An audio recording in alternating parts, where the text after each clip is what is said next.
The biggest mistake that people make in dating markets is they look for their doppelganger. They look for their clone. You shouldn't look for your clone. You should look for your complement. Why? Because you'll be happier when you complete each other. That's when people who complete each other, you find that very happy marriages often happen between an introvert and an extrovert if they learn to appreciate each other. So it's not, hammer and tongs all the time for the differences. But when people, for example, one of the reasons that dating apps are so unsuccessful for giving people satisfactory dating experiences. People have more and more and more choice, but they're more likely to say they're not satisfied with the people they're dating and not attracted to the people that they're dating. It's because they'll set up a dating profile saying, I vote this way, I like this music, I live here, I like these things, I want somebody with these preferences, and they get somebody who's their sibling, which is, as my adult children will remind me, is not hot. Yeah. Difference is hot. It's so true, because I never would have said I want someone that is spiritual, that is really involved in spirituality and believes in things that you just can't see. My girlfriend believes in all the chakras and these energies, and she just believes in it all. And it's funny because I never would have said that's what I wanted, but I absolutely love it. Yeah. And that means that she's actually pulled me into her world. She's made me more spiritual. She's made me believe in things I never would have believed before. And she's completing me in that regard. It's really great. It's really great. I mean, you've cracked the code in that way. And finding all the ways that you're different and celebrating those particular differences is really key to a good relationship, and not wishing the person were more like you.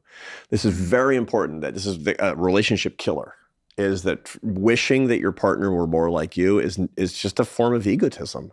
Everyone tries to change their partner though, don't they? Yeah. Well, I mean, it's interesting. It's like there's the old axiom that women are frustrated because they thought they could change their husbands and they can't, and husbands are frustrated because they thought their wives would never change, and they do. I don't know. There is truth in that. Relationships and love, how important is this as a subject for happiness? It's the #1 area of interest of my students. Really? My average student is 28 years old. So they're MBA students, they're master's students. They've all gone through college, they've gone to work, and they've come back to the Harvard Business School. You have to have some business experience to get the business master's degree. And this is the #1 thing they want to talk about, they want to learn about. They want to learn about it scientifically. They want to learn about the neurochemical cascade of what's actually happening in your brain, and at what point you can't control it anymore. We have a lot of case studies at the business school about, CEOs who are dismissed for inappropriate relationships with subordinates. I mean, it's a classic theme. And the last line of the case study is always the CEO looking out the window of the train after being dismissed going, I don't know what happened. Yeah. And so we look at brain scans and say, this is what happened. And you can see it in the brain? Kind of. I mean, somebody who's really in love has brain activity that looks an awful lot like a methamphetamine addict's brain scan. I mean, your brain is, if you're at a certain point in the falling in love process, your brain is captured. So, I mean, at the beginning when people meet, there's a hormonal reaction with testosterone and estrogen, which are, sex hormones, obviously. And, when people see somebody who's really attractive, that's why they want to look attractive, because that's the ignition mechanism that typically happens. After that, you see a big increase in noradrenaline, aka epinephrine and dopamine levels. So you have anticipation of reward and euphoria. That's sort of the second line of things that tend to happen in this chemical cascade that's going on when you're falling in love. After that, you see a dip in serotonin, which is really interesting. So serotonin, we think about as the neuromodulator of peace and happiness, which is what a lot of the psychiatric drugs are trying to manipulate when they feel that it's an imbalance. So people who are clinically depressed will often get selective serotonin reuptake inhibitors, meaning that you maintain a higher level of serotonin. And that's all really controversial still, because we don't really understand it very well. But we do know that when people are falling in love, that they're more likely to be ruminative and infatuated. Remember that part of the brain, the ventrolateral prefrontal cortex that does rumination? It'll be more active when serotonin is low. And so serotonin will be low, so you start ruminating on the other person. That's when the infatuation part of the relationship really kicks in. And then you get to the point of attachment, which involves oxytocin, which is a neuropeptide that functions as a hormone that makes you attached to the other person, very profoundly attached to the other person. It's intensely pleasurable. So it's like, and the longer you let it go, the harder it is for your brain not to be really, really captured. You wouldn't go to a methamphetamine addict and say, why did you buy methamphetamine? That's illegal. They'll be like, duh, I'm an addict. I'm a junkie. It's the same thing as when somebody's sleeping with a subordinate. Are people that are in love and in relationships happier statistically?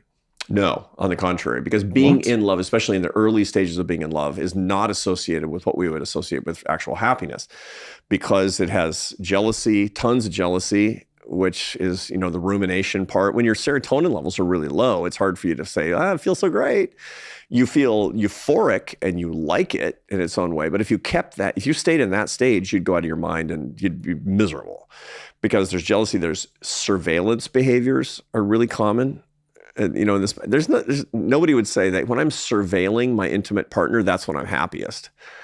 Nobody likes that, but people tend to do that because there's a lot of your brain is basically saying, I'm trying to figure out if this is somebody who's going to betray me. Back to evolution. Is this somebody who's going to wander off and raise somebody else's kids? Is this somebody who's going to be, when I don't know it, carrying somebody else's baby? Which is how men and women actually, they tend to express their sexual jealousy in those two. Interesting, there's a guy at University of Texas at Austin that studies jealousy. The most jealousy-provoking thing for men is an image of their intimate partner having sex with somebody else. For women, it's an image of their intimate partner saying, I love you, to somebody else. And the reason is because traditionally or evolutionarily, women have to be worried that their partner is going to take care of somebody else's children. And men have to be worried that they're not the actual father of the children, which, according to some estimates, is 15% of paternity, which is misattributed worldwide. Makes sense. That's a lot. Yeah. No, it makes sense. So, fortunately, my kids look like me. Yeah, I have one that's adopted. She doesn't look like me. This idea in chapter 4 of your book of focusing less on yourself leads to happiness. How can you prove that's the case? So there's a lot of experimental tests that actually show this using human subjects. And so one of the classic experiments, there's these guys at Northwestern. There's a fabulous social psychologist named Adam Waits. I don't know if you've had him on your show before. No. He's a really impressive and innovative social psychologist. And he did an experiment where he took the undergraduate students. You always use the undergraduate pool at your university because they'll do literally anything for $20. And he put them into 3 groups. One had to do moral deeds. They had to do random acts of kindness. One had to do moral thoughts. They had to sit and think beautiful thoughts about other people. And one had to do sort of self-care things. Go do something that really makes you feel good. And they looked at their happiness over, a series of weeks with these interventions. And they found that moral deeds were happier than moral thoughts, and moral thoughts were happier than self-care. That's what they found. In other words, and again, this is basically showing the same thing that, I did research for years and years and years about happiness and charitable giving. If you're lonely, the most important thing you can do is volunteer. It just is. If you give money away, statistically, you're more likely to make more money next year. Incredible investment strategy. And the reason is because you see yourself as an agent of positive change. You're empowered when you're helping other people. When you give love, you get love. That's the bottom line, is what it comes down to. And so all of these experiments find kind of the same thing. If you put, 2 groups randomly selected of people, one group is playing board games and the other's helping, 6th graders with their math. The ones helping 6th graders with their math will have a mood boost for days afterward. I mean, this is just helping other people, helps you not focus on the psychodrama inside Steve's head. And it makes it so that life actually has a transcendent aspect to it. You get perspective, you get peace, and furthermore, you get empirical confirmation that you are that person that you want to be.